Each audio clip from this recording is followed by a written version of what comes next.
So, having some progress with the shelf, string shelf. I'm almost done. um, but I realized screws I have are a little bit too small, or I have too small and too big, and I need a size in between, naturally. I had 3 in the right size, I need 4, so it's pretty typical. So I need to go to the hardware store when it gets better.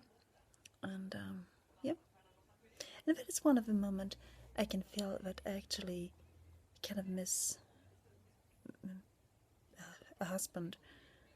That's not as sexistic as it sounds. I don't think men are better at putting up shelves than women are in any way at all.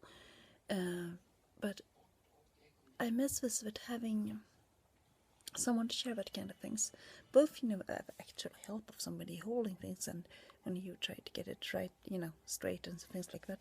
But also this engagement in the home, in the designs of somebody to talk about those things, to discuss how to, to where to put your furnitures, and how someone having ideas for your home, and yeah, somebody's engaged in the family life, simply. And that's something I miss. And I don't think, it's nice. Maybe it could be a roommate who is also, engaged in those domestic things. But I don't think so. I think with a roommate, people are moving out, and you meet somebody, you like, or you have a fight, and one of them just moves and stuff like that. It's different when if you have somebody, a husband or a wife, somebody you have this really stable relationship with, and yeah. I don't think I ever will have that, but sometimes I can actually miss that. And I miss that kind of friendship, I guess. It's like I told you a lot of times about this guy I used to talk to, but I missed that kind of relationship when it was good. When you can talk to somebody, when you don't need to, because when I talk to a friend, I call a friend, and we have this very intensive conversation. You really talk about everything, but you really talk, and when you hang up and when it's over. But I like this, ability to have always a small talk, because with this guy, I think we record, as I said sometime before, it was 16 hours in a day. And of course it's not, super deep conversation all the time and important stuff all the time, but it's all those, small things you like to just tell somebody in the moment it happens, in the moment you think about it. It's not things, sometimes it's things you think about all the day, and you're really happy to tell somebody and so on. But of course that too, and sometimes very really deep discussion about life after death and things like that, and but all those small things, all those jokes about things that happens, all those small puns, and this non-forced conversation. I miss having that with somebody. I don't have it in anyone, and I don't think I will have it with someone again. But it's something I miss sometimes, because as you can notice, I'm a very talkative person, and I like to address things I see and hear and think, and I don't. Yeah, it's a different kind of friendship than you normally have, and I guess I can talk to Ika, my dog, but it's not really the same thing. She doesn't answer, but and sometimes it's really good that she doesn't answer, because sometimes you get just annoyed by the answers, but still, it's something I can miss. So yeah,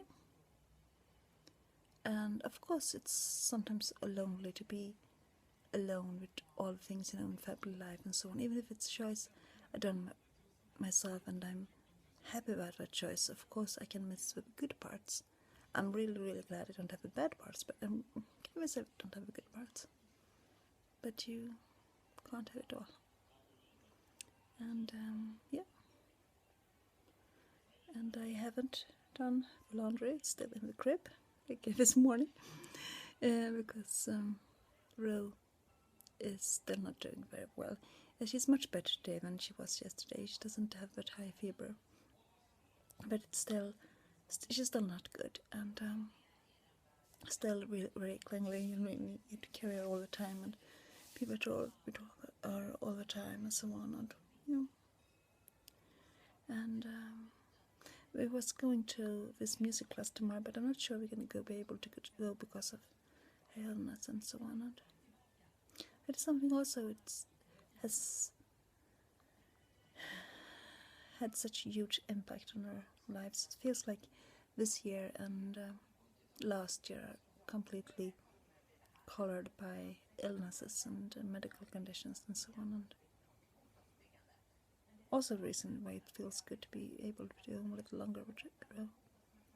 That maybe we'll get a little bit time when she's not really that ill. Hopefully. So yeah. And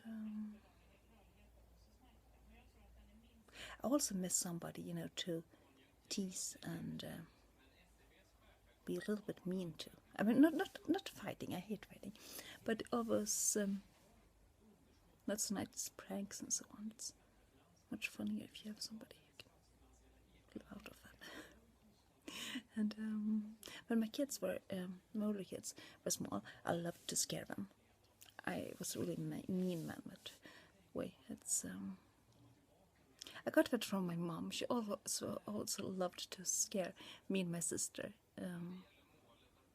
Sometimes really badly. Some of them really scarred us for life almost. No, not really, but almost. And I think I got that from my mom.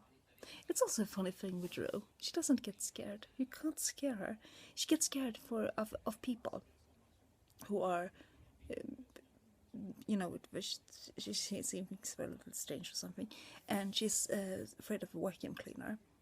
But maybe she's just like me. She don't like cleaning. I don't know. But otherwise, you can't scare her. She's not scared of big noisy dogs or those big trucks and things like that. I was afraid, really, really afraid of diggers when I was little, but I just love all of them. The bigger and louder it is, the better it is.